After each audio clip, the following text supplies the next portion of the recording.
Yeah, there are a ton of videos on YouTube right now about the Xbox 360, and I am guilty of making one.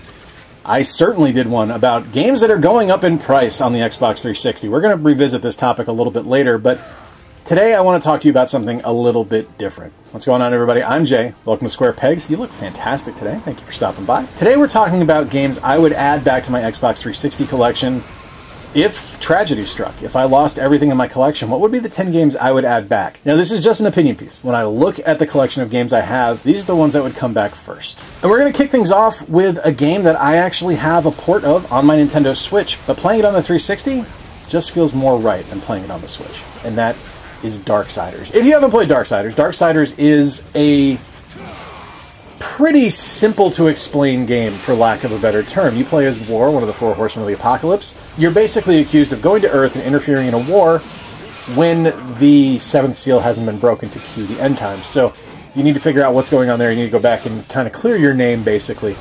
And the gameplay is pretty great. You play as War, like I mentioned. It's a hack and slash game. Some really fun big boss battles, some really great concepts, and some really interesting design work in play with how the game is actually constructed for your combat. It's not just as simple as a lot of just like straightforward hack and slash games. There's actually some complexities in play here. And the boss fights are really fun, like I mentioned. There's some really awesome boss fights in the game and some really clever ways that they actually have you combat the bosses.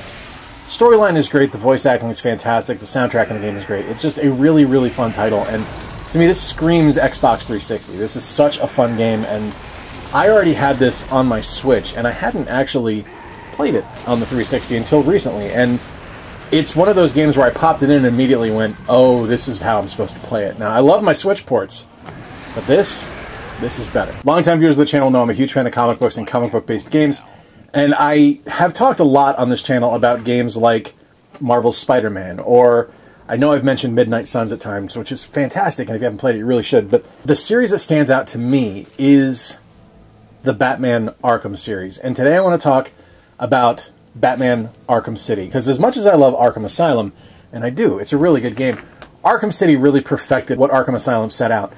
It took what the basic combat structure was and the kind of the essential idea of what Arkham Asylum was, and it expanded upon it in every conceivable way.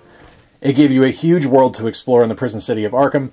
It was a game that really leaned into like the stepping stones that were laid out in the first one and just created something massive and something incredible. You have amazing voice acting with Kevin Conroy and Mark Hamill reprising their roles as Batman and the Joker, as well as just a ton of other fantastic voice actors portraying the parts of the different characters in Gotham. There's a huge rogues gallery for you to fight. The combat system is incredible and leans just so far into what worked from the first one and expands upon it that it just feels great. And it's something that I look at, and when I play it, I look at it and I say, this is where so many games that followed it took their inspiration from. Like, so much what happens in Marvel's Spider-Man games that Insomniac did is because of Rocksteady's Batman games. Arkham City's fantastic. I think Arkham Origins is still my preference, but when I look at it from a complete perspective and something that is kind of built the right way and doesn't suffer from some of the issues that Arkham Origins does, Arkham City is the one I'm going to go with, and this is how I would restart my 360 collection for superhero games. Not to say there aren't fantastic other ones out there. There's definitely the Marvel Ultimate Alliance games. Spoilers, that's coming up soon. There's the Green Lantern game. There's Captain America Super Soldier. There's a really good amount of fantastic superhero games on the 360, but this is the one I'm going to go with here. All right, next up, I have talked about this series ad nauseum on the channel. I am a bit of an apologist for it because I look at it and I just see the promise that the game offers. Warts and all, and the games I think really accelerated when they got to the PS4 generation, but the 360 generation showed what the first game promised and what it could be with Assassin's Creed 2. First and foremost, you had an actual likable protagonist. I mean, go figure, right?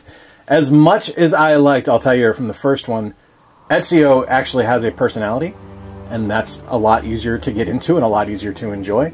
The gameplay improvements are profound and are just so much more enjoyable than the first game. Now, there's still a lot of the problems that persisted in the first one are present in the second one. It's still a collectathon. There's still a lot of just fetch quests and things like that, which are never super fun, but the personality of Ezio and the world that is laid out in this game and the subsequent games in the Assassin's Creed 2 lineup with the Ezio games of Brotherhood and Revelation are amazing. They are just so good. Now, there's not really a lot of bad Assassin's Creed games on the 360. You can't go wrong with Assassin's Creed 3. You can't go wrong with Rogue. But I think if I look at it, you know, top down and I pick out which one is the best, it's going to be Assassin's Creed 2. Just because of everything that the game does. The combat is fun. The traversal is much improved. I love, as a history nerd, I love that there's like a history built in and you can actually like read up on facts on these different places and these different people that you meet.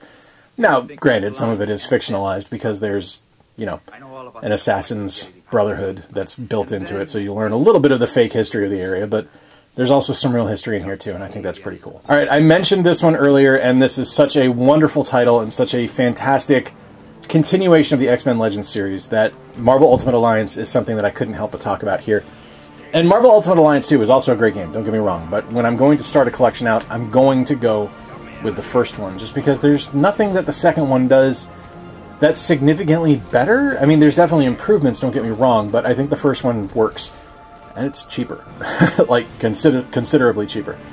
It's a really fun title. So it is basically a Diablo hack and slash. You're moving around levels, you're fighting various Marvel mooks and Marvel bad guys and nameless villains and henchmen, and then you have to fight named classic Marvel villains at the end of levels and interstitials on levels. It's a really well-designed game. It takes everything that the X-Men Legends series did and adds onto it. You get to play with characters all across the spectrum of the Marvel Universe. I mean, obviously Wolverine's here, but you also get Thor, and Cap, and Spider-Man, and Elektra, and just a myriad of characters that are available for you to play as, which is really cool. And each character you're able to customize to give different abilities and different gear to make them play the way you want them to play. And that's the kind of game I enjoy playing. That's something that is really fun to me, and it's great multiplayer. Like, it's not just a fantastic single-player experience. It's great couch co-op. It's probably great online. I don't know that I've ever actually played it online, but I know I've played it at home co-op, and it's really awesome. If you're a superhero fan, and you like hack-and-slash games that are a little bit Diablo, but play a little bit fast and loose with the rules, definitely check out Marvel Ultimate Alliance. Now, I've been a fan of this series of games for a long time. I think I have all of them now. If not, I've got 90% of them. And the LEGO Star Wars game, the complete saga specifically, this is the LEGO Star Wars 1 and LEGO Star Wars 2, is something that I couldn't pass up starting my collection off with.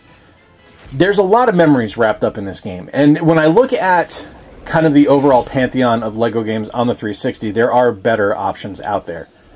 Any of the LEGO Batman games play better than LEGO Star Wars: The Complete Saga. I think LEGO Pirates plays better than LEGO Star Wars: The Complete Saga. I think there's more going on with later games that just make them better. But for me, LEGO Star Wars: The Complete Saga is where it's at, because there's a lot of memories wrapped up in playing this game with my son. And when I would look at starting a collection again, it's something I would want just for that sentimental nature, just for something to keep and kind of treasure because of those valued memories. It's a great game, though. You get to play through the events of the first 6 movies, which is awesome. Lots of characters to unlock, lots of different replay value, because it's not just you beat a level and you're done. If you haven't played the LEGO games, hi, welcome to 2024. How did you get here and not play one? But if you haven't played one of the great things about the LEGO games is that there's a lot of replay value built in, because it's not just you play a level and you beat it. You actually are able to go back and unlock different things with different characters that you have, because each character that kind of falls into an archetype has different abilities. So like dark side characters can open certain things, smaller characters can go through small holes, droids can do a certain thing, female characters can jump higher. I guess that's kind of what they do, but it's a wonderful game that, while it isn't the strongest LEGO game, it is one of my favorites and one that I go back to pretty frequently. And I couldn't not have an Xbox 360 collection and not have LEGO Star Wars: The Complete Saga. Now, this one might surprise some folks, because this isn't a series I talk about very often, but it's a game in a series that I really enjoy. I just don't talk about it often on the channel. I'm not really sure why, other than the fact that most of my stuff tends to kind of skew more family-friendly. So something like Gears of War 2 doesn't necessarily fit that kind of stylization of what I do on this channel, but let's talk about Gears of War 2. So Gears of War 2 continues the story of Marcus Phoenix and the Gears group that he's a part of, which is, you know, a series of human defenders fighting off an alien invasion and trying to basically save the world. Marcus is a gruff guy, he's aggressive, he's angry, he's a fighter, he's a warrior. And the gameplay in Gears of War is something that I think we saw really revolutionize the industry. Now, the first Gears of War is great too. That's over on the shelf. But Gears of War 2, I think, really took what Gears 1 did and gave us a better story. And story's a big deal to me. We got more personality from Phoenix in this game. It was something where he became more of a real character, more realistic, and more fully fleshed out than just someone who was kind of gruff for gruff's sake in the first one. I think the kind of emotional beats that go through the game are really well done and really well constructed. It's just fun. Like, it's super fun to just beat the hell out of aliens and cut them to pieces with the chainsaw bayonet and blow them up with shotguns and toss grenades and watch just a group of aliens go flying through the air. It's just fun. It's such a good game. It's great multiplayer. It's also great single player. It's a wonderful title, and it's not something I talk about often, but it's definitely something that I would immediately add back to my collection. This and the first one. Either one you can't really go wrong with, but I do prefer the second one just by about that much. All right, here's one from a series of games that started back on, I want to say, the PlayStation 2 with Red Dead Revolver. And Red Dead Redemption, this one here being the Game of the Year edition that has all the downloadable content, including the zombies missions, is an absolute steal. This game is brilliant. First off, like it's Rockstar at their absolute finest. Now, I am not the biggest supporter of Rockstar games. Like, I admire the work they do. I think that they do some really good stuff, but their games just typically aren't for me. Like, I don't get into the Grand Theft Auto games. I have a really hard time rooting for the bad guy. It's kind of why I didn't like Breaking Bad. And in GTA, I mean, let's face it, you're not playing the nicest dude. And I mean, you're not playing the nicest dude in Red Dead Redemption either, but there's an underlying morality that the character has that I really appreciate and I really enjoy. And the game is just designed so ridiculously well. There are definitely arguments that could be made for it being called a boring game, because there are aspects of it where I look at it and I go, yeah, that's just not fun. There's some killer load times, like having to ride your horse everywhere. It can suck. It can definitely be something where if you're not in the right mental frame of mind to play the game, it can definitely miss for you. But I think the game hits far more often than it misses.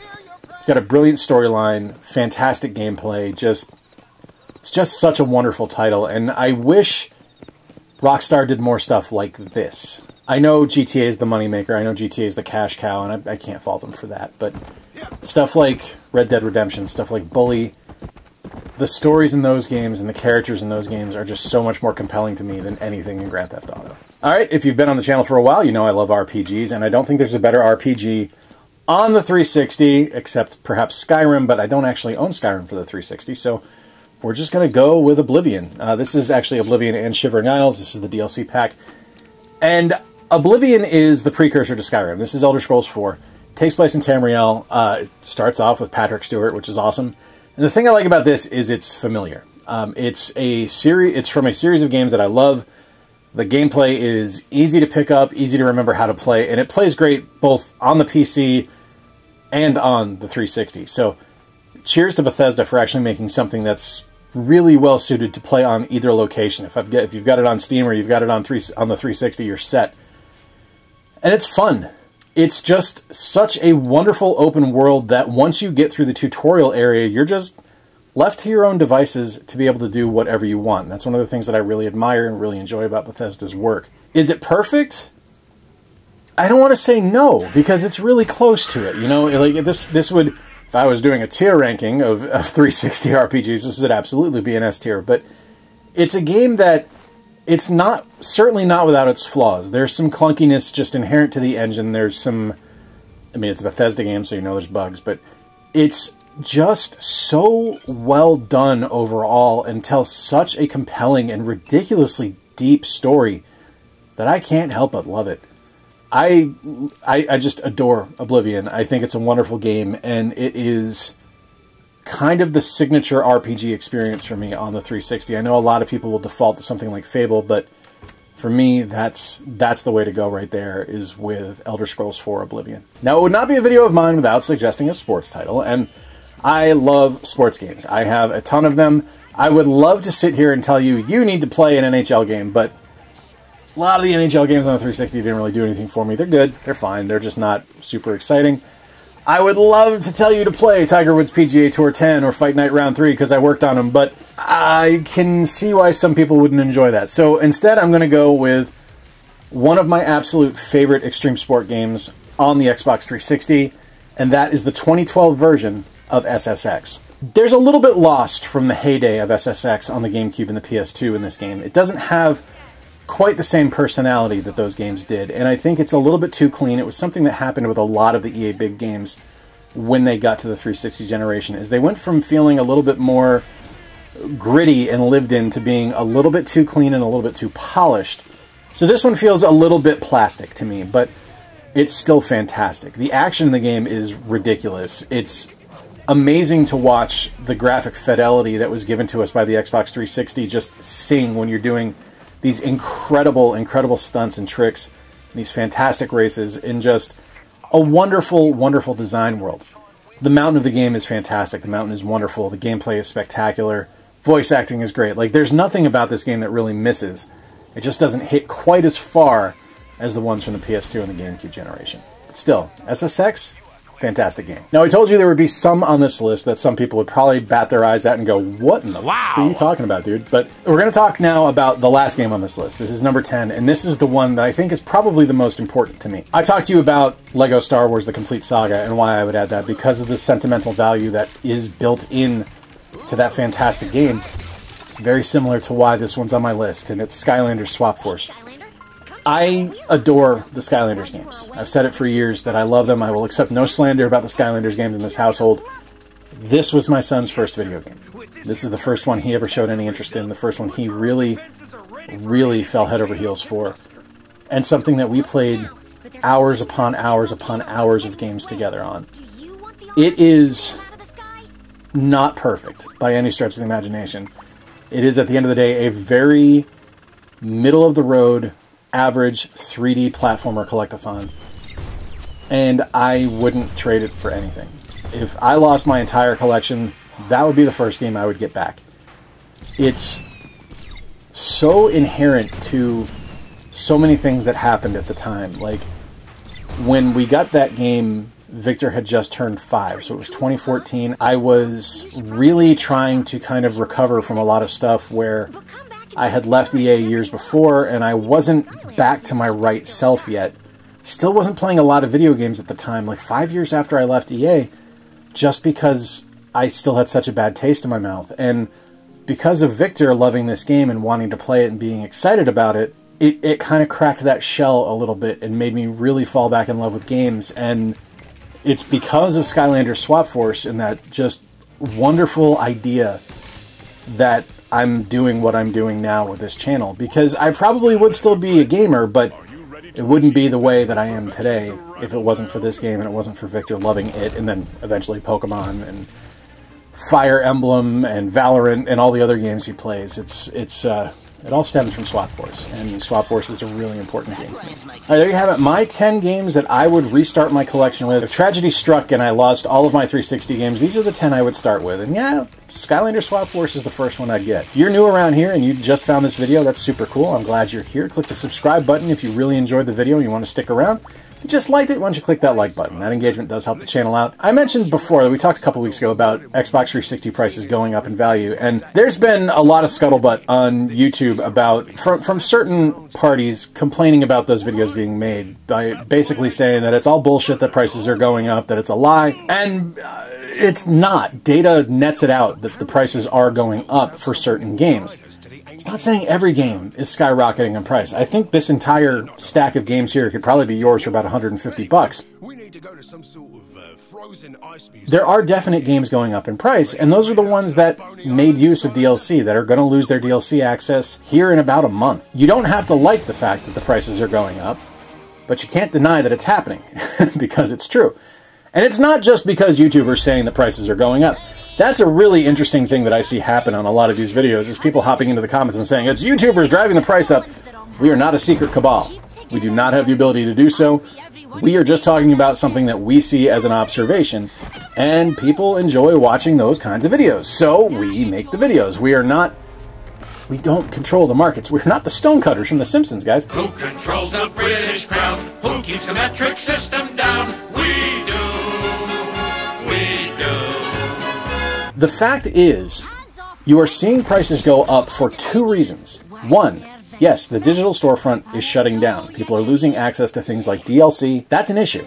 That's a problem. It's something that we're going to have to deal with going forward for pretty much every console that sunsets. The other side of it, and no one really wants to admit this, and this is something that my friend Chris from Game Dad mentioned, is that the reason that we're seeing things like the Xbox 360 and the PS3 and the Wii start to go up in price is because that generation now has disposable income. The people that grew up on those games are making the money. And because they're making the money, they're now spending the money to recapture their childhood. It's the same thing that happened with me, with the SNES, the Genesis, the PS1, and the N64.